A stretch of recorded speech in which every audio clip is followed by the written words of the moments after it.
کل اور آج میں مختلف حوالوں سے فرق پڑ جانا، ٹیکنالوجی اور دیگر حوالوں سے جدت آ جانا زمانے میں، وہ الگ بات ہے. لیکن اگر دو لوگ متحارب ہیں یا دو لوگ دوست ہیں یا وہ کچھ بھی نہیں ہیں، مگر ان کا جو مزاج کل تھا آج بھی تقریباً وہی رہتا ہے. ہاں، مزاجوں میں وقت کے ساتھ ساتھ چیزوں میں، حالات میں تھوڑا بہت فرق ضرور آ جاتا ہے، لیکن پیراڈائم شفٹ قسم کی تبدیلی ہر جگہ تو ہمیشہ نہیں نہ ہوتی. پاکستان اور ہندوستان کے درمیان 65 اور 71 میں جو جنگیں ہوئی تھیں، 65 کی جنگ اگرچہ ہم نے 100% نہیں جیتی تھی، لیکن بہرحال ہم نے، اگر ہم جیتے نہیں تھے 100%، تو ہم ہارے بھی نہیں تھے. ون ون قسم کی سچویشن تھی، ہم نے بھی ہندوستان کو اچھا خاصا مارا تھا. 71 کی جنگ میں پھر ہندوستان نے ہمیں ہرا دیا.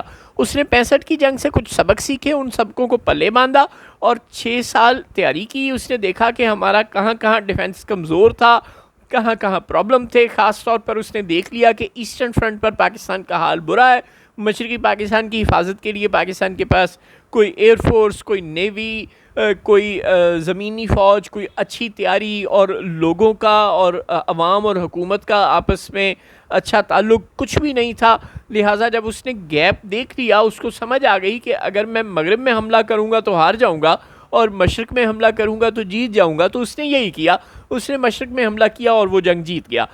65 کی جنگ اگر ہم یہ مان بھی لیں کہ ہندوستان مکمل طور پر ہار گیا تھا اور پاکستان مکمل طور پر جیت گیا تھا، تو اس کے باوجود اس نے صرف 6 سال میں 65 کی جنگ سے سبق سیکھنے کے بعد 71 میں ہمیں جنگ ہرا دی.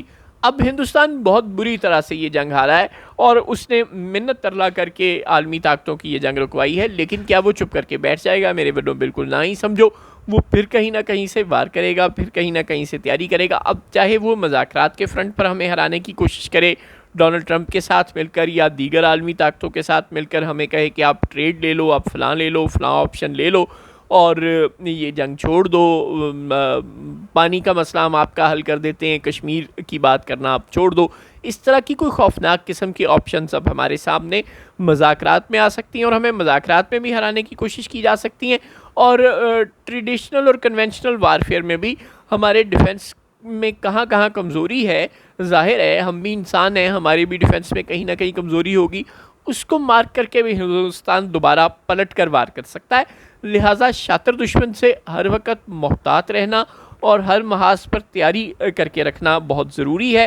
خاص طور پر اس وقت جو فوری مرحلہ درپیش ہے وہ مذاکرات کا ہے، اور اس میں اگر ہم نے کہیں سے بھی تیاری کے بغیر مار کھائی تو کشمیر کا مسئلہ ایک مرتبہ پھر پہلے سے بھی زیادہ گہری کھائی میں گر سکتا ہے.